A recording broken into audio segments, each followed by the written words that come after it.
Hello everyone, welcome to my channel Chem Master by Neeraj Mahajan. बच्चे, आज की वीडियो में मैं आपको केस बेस्ड क्वेश्चंस जो हमें 4 मार्क्स के और 2 सेट में आने हैं, वो हम आज डिस्कस करेंगे। और ये कौन-कौन से चैप्टर में से आने की पॉसिबिलिटी है? हमें पता है इलेक्ट्रोकेमिस्ट्री हमारा 9 मार्क्स का है, एल्डिहाइड कीटोन्स हमारा 8 मार्क्स का है। तो मैक्सिमम पॉसिबिलिटी इन्हीं 2 चैप्टर्स में से होती है। तो मैं इन 2 चैप्टर्स के आपको केस स्टडी कुछ बताऊँगी कि आपने उसको कैसे सॉल्व करना है। बच्चे क्या समझते हैं, अच्छा केस स्टडी क्वेश्चन आने हैं, पैराग्राफ दिया होगा तो हम उसमें से आंसर्स लिख लेंगे। लेकिन आपको जो केस स्टडी आते हैं उसमें पैराग्राफ में आपके क्वेश्चन का लिंक्ड कोई भी आंसर नहीं होता है। जस्ट इंट्रोडक्शन होती है। तो ये वही सॉल्व कर सकता है बच्चा जिसने थॉरोली चैप्टर रीड करा हो, जिसको बेसिक कुछ नॉलेज हो, वही इसको सॉल्व करेगा, अदरवाइज़ तो इट्स इम्पॉसिबल। तो हमने ये केस स्टडी क्वेश्चन जो है हमें 8 मार्क्स के हैं, 4-4 सेट में 2 आने हैं, तो हमें इनको बहुत अच्छी तरह से करने हैं। तो मैंने यहाँ पर आपको 2 एल्डिहाइड कीटोन से केस स्टडी करवाए हैं और 2 मैंने आपको इलेक्ट्रोकेमिस्ट्री चैप्टर से। ठीक है? So these are the most important, so let's discuss. First हमारा केस स्टडी है aldehyde and ketones undergoes nucleophilic addition reactions. The nucleophile जो है इट अटैक्स का electrophilic carbon atom of the polar carbonyl group and hybridization changes from sp2 to sp3. The reactivity of aldehyde and ketone towards nucleophilic addition reaction depends upon the steric hindrance and the electronic factor. अब ये आपको paragraph दे रखा है, एक simple आपको just एक idea दिया है कि ऐसे ऐसे होता है। अब आपसे क्वेश्चन क्या पूछा है, explain why propanol is more reactive than propanone. अब प्रोपेनॉल एल्डिहाइड है, प्रोपेनॉन आपका कीटोन है towards the nucleophilic addition reaction. तो सबसे पहले तो आपने स्ट्रक्चर लिखने हैं, this is your propanone and this is your propanal. अब क्लियरली हमें यहाँ पर नजर आ रहा है कि प्रोपेनॉन के अंदर हमारे 2 मिथाइल ग्रुप्स हैं और मिथाइल ग्रुप का क्या होता है, पॉजिटिव इंडक्टिव इफेक्ट होता है। तो हम आंसर में सीधी सीधी हमें नजर आ रही है कि यहाँ पर दोनों मिथाइल ग्रुप है, पॉजिटिव इंडक्टिव इफेक्ट है और यहाँ पर स्टेरिक हिंड्रेंस भी, क्राउडेडनेस है ना, जितना बड़ा ग्रुप हो जाएगा उतनी भीड़ वहां पर ज्यादा हो जाएगी। तो अब हमारे प्रोपेनॉन के अंदर कौन से 2 फैक्टर आ रहे हैं, first steric hindrance and second plus I effect of on the carbonyl। तो ये क्या करेगा, आंसर क्या लिखोगे कि due to steric hindrance in propanone and the plus I effect of 2CH3 group it reduces the positive charge on carbon। so जो आपका propanal है वो ज्यादा रिएक्टिव है, प्रोपेनॉन कम है। ठीक है, तो ये लॉजिकली आंसर वही दे पाएगा जिसने थॉरोली चैप्टर रीड किया है। इन क्वेश्चंस को बहुत अच्छी तरह से आपने रीड करना है। नेक्स्ट क्वेश्चन है the reaction of benzaldehyde with sodium sulphide. ये सीधा सीधा आपको रिएक्शन लिखने के लिए बोला गया है। बेंजल्डिहाइड दैट इज रिंग के ऊपर CHO, C6H5CHO, सोडियम बाइसल्फाइड का फॉर्मूला लिखा है एंड सारी चीजें आपका एक एडिटिव कंपाउंड बन जाएगा और इसका नेम होगा बेंजल्डिहाइड बाइसल्फाइड। नेक्स्ट क्वेश्चन पूछा गया है बेंजल्डिहाइड इज मोर और less reactive than propanol towards nucleophilic addition reaction. अब बेंजल्डी दोनों ही एल्डिहाइड है, प्रोपेनॉल में क्या है, आपने फॉर्मूला लिखा है अगेन प्रोपेनॉल का, बेंजल्डिहाइड का फॉर्मूला क्या हो गया, C6H5CHO, ऑलरेडी हमने लिखा हुआ है। और प्रोपेनॉल है आपका ये, बेंजल्डिहाइड में है आपका C6H5 और प्रोपेनॉल में आपका क्या है, CH3CH2 विद एल्डिहाइड ग्रुप। तो यहाँ पर हम क्या रीजन दे सकते हैं, रीजन क्या है, सबसे पहले तो हमें बताना है कि वो ज्यादा रिएक्टिव है या लेस रिएक्टिव। तो आंसर क्या होगा, less. Benzaldehyde is less reactive. क्यों लेस रिएक्टिव है, क्योंकि बेंजल्डिहाइड में रेजोनेंस होती है। Due to resonance, it disperses the charge on carbonyl atom and make it less electrophile। Next question हमें दिया गया है right the reaction of acetone with hydroxylamine. हमें पता है कीटोन्स जब हाइड्रोक्सिलामीन के साथ रिएक्ट करते हैं एल्डिहाइड्स एंड कीटोन्स, तो वो क्या देते हैं, ऑक्साइन देते हैं। तो हमने यहाँ पर रिएक्शन दे दिया है। नेक्स्ट जो हमारा केस स्टडी है वो कार्बोक्सिलिक एसिड से रिलेटेड है। तो यहाँ पर आपका है regarding the acidity of carboxylic acids, we know carboxylic acids are more acidic and their acidic strength depends upon the electron withdrawing group as well as on the electron donating group. The electron withdrawing increasing the acidic strength and electron donating group decreasing the acidic strength, and the acidic strength जो है that we measure in terms of pKa, and pKa is inverse of acidic strength. If more is the pKa, less is the acidic strength, lesser is the pKa, more will be the acidic strength. Now what is they asking to you, उन्होंने कहा है 4 आपको compounds दिए हैं, benzoic acid, 4 nitrobenzoic acid, 3 4 dinitrobenzoic acid and 4 methoxybenzoic acid. Arrange these 4 compounds in the increasing order of their acidic strength. तो हमारा order क्या रहेगा, तो सबसे पहले तो आप देखिए इनमें से इलेक्ट्रॉन आपके रिलीजिंग ग्रुप कौन से हैं और इलेक्ट्रॉन विथड्रॉइंग ग्रुप कौन से हैं। जो आपका मिथॉक्सी है it is having electron withdrawing effect, benzoic acid के ऊपर सिंपल एसिड है हमारा। नाइट्रो जो है that is electron, sorry methoxy आपका जो रिलीजिंग है, एंड इलेक्ट्रॉन जो नाइट्रो है इट इज विदड्रॉइंग। तो हमारा ऑर्डर क्या रहेगा, सबसे कम एसिडिक स्ट्रेंथ, हमें पता है रीजन क्या देना है आपने, we know electron withdrawing group increasing the strength, electron donating group decreasing. अब मिथॉक्सी आपका इलेक्ट्रॉन डिक्रीजिंग है, तो सबसे कम एसिडिक स्ट्रेंथ किसकी रहेगी, मिथॉक्सी की। देन बेंजोइक, देन 4 नाइट्रो, एक ही नाइट्रो ग्रुप है और इसमें दो हैं, तो सबसे ज्यादा 3,4 डाई नाइट्रो की रहेगी। नेक्स्ट पूछा गया है which has high pKa value, ethanoic acid और प्रोपेनोइक एसिड, इन दोनों में से हाई पीकेए वैल्यू किसकी होगी। अब पीकेए वैल्यू किसके ऊपर डिपेंड करती है, अगेन एसिडिक स्ट्रेंथ बताती है, और अगेन ये किसके ऊपर डिपेंड करेगी कि आपका स्ट्रक्चर कैसा है। अब आपका जो प्रोपेनोइक एसिड है it is weaker acid than ethanoic acid. क्यों, कैसे पता चला, प्रोपेनोइक में आपके पास क्या है स्ट्रक्चर, ये है, this is the structure of propanoic, it has ethyl group with COOH, और इथेनोइक एसिड में क्या है, एक मिथाइल ग्रुप विद COOH। तो यहाँ पर इथाइल है, यहाँ पर मिथाइल है, तो इथाइल हमें पता है आर ग्रुप का पॉजिटिव इंडक्टिव इफेक्ट होता है, तो जो यहाँ पर हायर एल्काइल ग्रुप है तो ऑब्वियसली उसका इंडक्टिव इफेक्ट ज्यादा रहेगा, तो this is having higher inductive effect than as compared to the CH3। So जितना ज्यादा इंडक्टिव इफेक्ट उतने ज्यादा इलेक्ट्रॉन रिड्यूस होंगे, उतना ही वो आपके कार्बन को, जो कार्बोक्सिलेट आयन है उसको डिस्टेबलाइज कर देगा। नेक्स्ट क्वेश्चन पूछा गया है why chloro acetic acid is stronger than acetic acid. Acetic acid simple CH3COOH, chloro acetic acid में क्या है, एक H आपका Cl से रिप्लेस हो गया है और Cl का माइनस आई इफेक्ट होता है। अब माइनस आई इफेक्ट हो गया तो क्या होगा, इट इज इलेक्ट्रॉन विदड्रॉइंग, तो ये आपके कार्बन को स्टेबल कर देगा, इसीलिए वो स्ट्रॉन्ग हो जाता है। Why carboxylate ion is more stable then phenoxide ion, very important question, carboxylate ion phenoxide ion से ज्यादा स्टेबल क्यों है।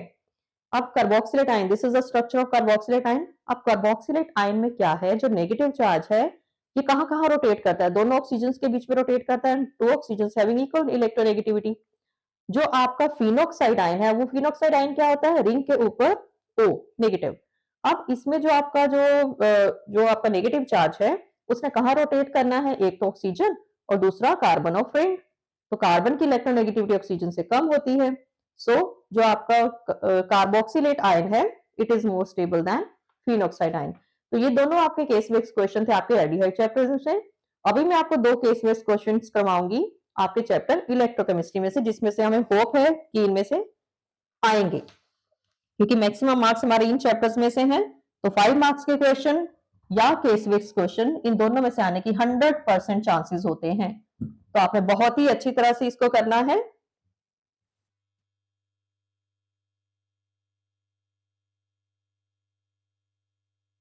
आपको नॉन स्टिक क्वेश्चन से रिलेटेड केस बेस भी आ सकता है, आपको फ्यूल सेल से related case based question electrochemistry में से आ सकता है, एंड वन मोर आपको बैटरीज से रिलेटेड भी केस बेस्ड क्वेश्चन आ सकता है। तो कई बच्चे तो बैटरीज छोड़ ही देते हैं, अरे अच्छा नहीं नहीं ये नहीं, सैंपल पेपर्स में ज्यादा नहीं इसके बारे में दिया गया, तो फ्यूल सेल से रिलेटेड क्वेश्चन तो हर बार ही आता है और आना ही है। एसएचई से रिलेटेड क्वेश्चन भी आ जाता है, चाहे किसी न किसी 1 मार्क में ही क्यों ना आए, आ जाता है। तो अभी हम डिस्कस करेंगे अपना case based related to electrochemistry chapter. Electrochemistry तो वैसे ही हमारा फेवरेट चैप्टर है।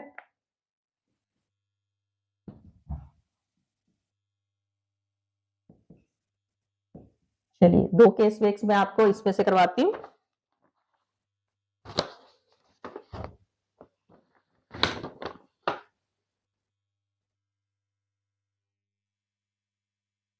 कंडक्टिविटी ऑफ, अब इतना तो आपको पता चल गया कि आपके पैराग्राफ में आपके आंसर्स नहीं दिए होंगे, तो वही आंसर दे सकता है जिसने ये कंप्लीटली चैप्टर पढ़े हैं। Conductivity of electrolyte depends upon number of ions per unit volume upon dilution, and we know conductivity decreases, it means number of ions per unit volume decreases, molar conductivity increases with dilution, ये आपका 1 mark का question भी आ जाता है जो हम यहाँ पर लिख रहे हैं। For strong electrolyte, for strong electrolyte, the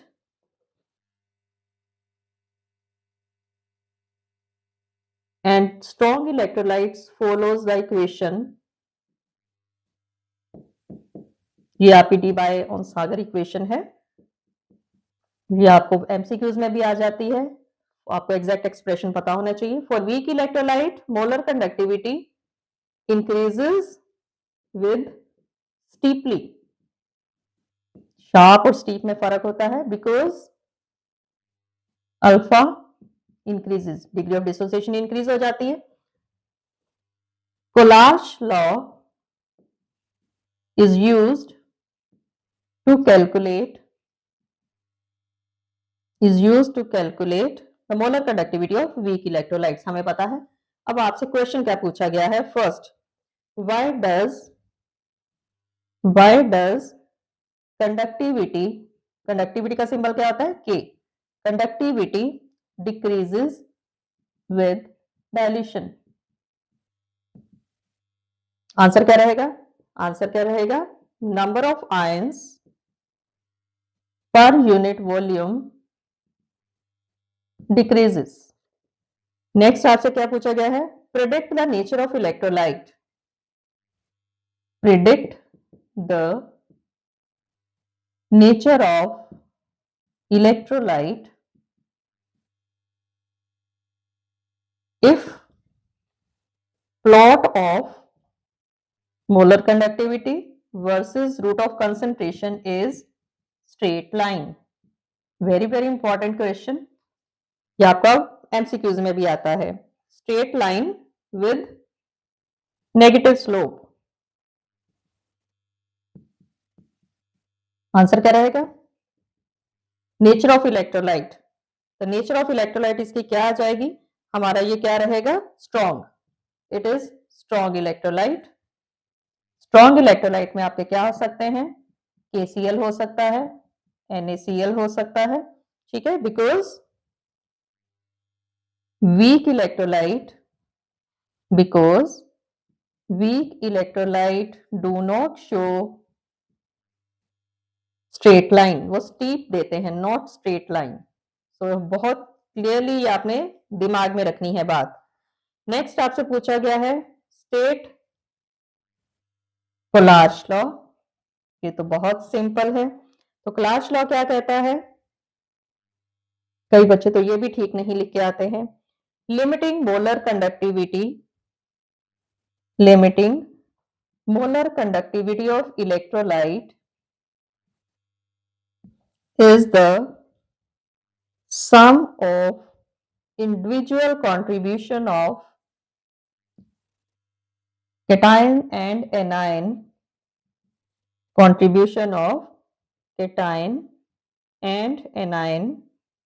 of electrolyte। उसके बाद आपने इसका एक्सप्रेशन भी देना है। नॉर्मली हम एक्सप्रेशन छोड़ देते हैं, क्या है, हमसे तो डेफिनेशन ही पूछी थी, एक्सप्रेशन थोड़ी पूछा था, तो वो चीज आपने नहीं करनी है, आपने एक्सप्रेशन भी लिखना है कोलाश का। नेक्स्ट आपसे पूछा गया है given molar conductivity at infinite dilution NaCl, HCl and sodium acetate, दोनों की हमें दे रखी है। Right the expression to how to calculate molar conductivity at infinite dilution of acetic acid, ये हमारी फर्स्ट एप्लीकेशन है। तो इस एक्सप्रेशन से हम मोलर कंडक्टिविटी एसिटिक एसिड की कैसे निकाल सकते हैं, तो कैसे करेंगे हम, it is the molar conductivity of acetic acid plus molar conductivity of HCl minus molar conductivity of NaCl। तो इस तरह का आपको केस बेस आ सकता है। और जो केस बेस हमें पॉसिबिलिटी लगती है कि कैसा आ सकता है, ये आपको आपकी बैटरी से रिलेटेड भी आ सकता है, ठीक है। तो चलिए एक बैटरी से रिलेटेड हम डिस्कस कर लेते हैं, like related to fuel cell आपको पता है, hydrogen oxygen fuel cell and batteries, ठीक है। इसका मैं पैराग्राफ नहीं लिख रही हूं, तो इससे रिलेटेड आपको पैराग्राफ आ सकता है। अब इसमें से क्वेश्चन कैसे पूछे जाएंगे आपसे, first what is overall reaction takes place in fuel cell। तो वेरी इजी आंसर क्या लिखोगे आप, hydrogen plus oxygen give rise to water. Your equation should be balance. Hydrogen दोनों गैसियस आपने लेने हैं एंड यू गेट लिक्विड, तो इसलिए इसकी it is highly efficient. Second question, what is the function of what is the function of concentrated KOH in fuel cell? Answer क्या लिखोगे? it provide OH ions for reaction. Electrolyte है ये। Next question, during charging of recharging of lead cell, does it act as galvanic cell और electrolytic cell? जब recharging आप करते हो तो ये क्या बिहेव करती है? As an electrolytic cell behave करती है या as a galvanic cell act करती है? तो आंसर क्या रहेगा? Electrolytic cell. Electrolytic cell. क्यों? Because electrical energy is used to drive the chemical reaction. Okay, next question क्या पूछा जाता है? Why does voltage of mercury cell remain same throughout the life, during life? तो answer क्या है? Mercury cell में हम आप जब रिएक्शन लिखते हो मर्करी प्लस ZnO तो हम देखते हैं कि उसमें कोई आयंस ही नहीं है, पता ना सभी को, because it does not involve, इसलिए इसको प्रेफर किया जाता है। It does not involve any ion in solution. Reaction इसका हमें पता है, तो इसकी जो वोल्टेज है it remain constant throughout the cell. Next हमारा जो केस बेस है वो इलेक्ट्रोकेमिकल थ्योरी ऑफ कोलिजन से भी आ सकता है। इलेक्ट्रोकेमिकल थ्योरी ऑफ रस्टिंग, ठीक है, इसमें से भी आपको आ सकता है, तो आप काइंडली उसके भी क्वेश्चंस आप प्रिपेयर करोगे। फर्स्ट है what is sacrificial protection?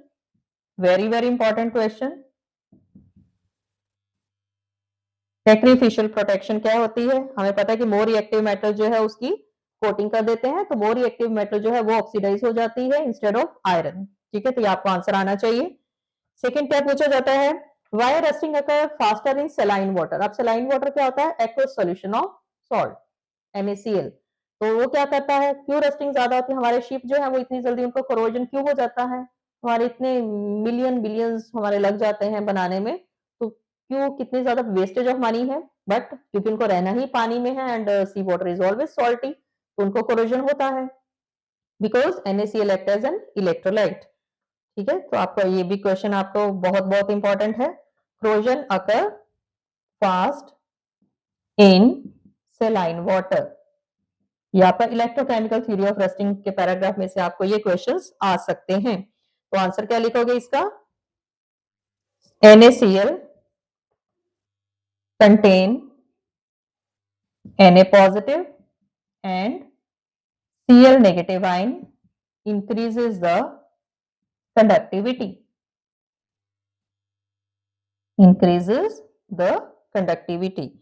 Next आपसे पूछा था can you store copper sulphate in zinc vessel? Can you store copper sulphate in zinc vessel? तो इसके लिए आपको क्या पता होना चाहिए? आपको रिएक्टिविटी सीरीज पता होनी चाहिए। तो आंसर क्या रहेगा? नो, हम नहीं स्टोर कर सकते। क्यों नहीं कर सकते? Because zinc is more reactive than copper. तो जिंक रिएक्ट कर लेगी तो क्या हो जाएगा? आपकी वेसल में होल हो जाएंगे, तो सॉल्यूशन आपका लीक हो जाएगा। So it's not better to store copper sulphate in zinc vessel. Then आपका आता है what is the role of H ion in rusting? Role of H ion in rusting, rust का फॉर्मूला क्या होता है? Fe2O3.XH2O। अब इसका क्या आप दोगे? रोल ऑफ H आयन क्या है इन रस्टिंग में? अब H आयन जो है हमारे कैथोड पर प्रोड्यूस होते हैं। क्यों प्रोड्यूस होते हैं? For the reduction of oxygen, तो अगर एच आयंस नहीं होंगे तो हमारा रिएक्शन कंप्लीट कैसे होगा? सो इन नटशेल छोटी उसमें लाइन में आप आंसर लिख सकते हो, ज्यादा डिटेल में नहीं अगर आप जाते हो, टू कंप्लीट द सर्किट और टू कंप्लीट द रिएक्शन। सो ये आपके जो 5 क्वेश्चन में हमने 5 केस बेस्ड जो क्वेश्चंस हमने डिस्कस किए हैं, वेरी वेरी इंपॉर्टेंट। तो एडवाइस है कि इनको आपने बहुत अच्छी तरह से करना है। और भी अगर आपको इलेक्ट्रो या एल्डिहाइड से आप डिस्कस करना चाहते हो, लेकिन डिस्कस तभी करोगे अगर आप थॉरली चैप्टर रीड करते हो, क्योंकि केस बेस्ड के लिए हमें थॉरो नॉलेज अपने चैप्टर की होनी बहुत जरूरी है। सो आई होप ये विश मैं विश करती हूँ कि इन्हीं में से कोई आ जाए। तो ये वीडियो आपके लिए बहुत ज्यादा फ्रूटफुल होने वाली है। So like share and subscribe my video. Thank you.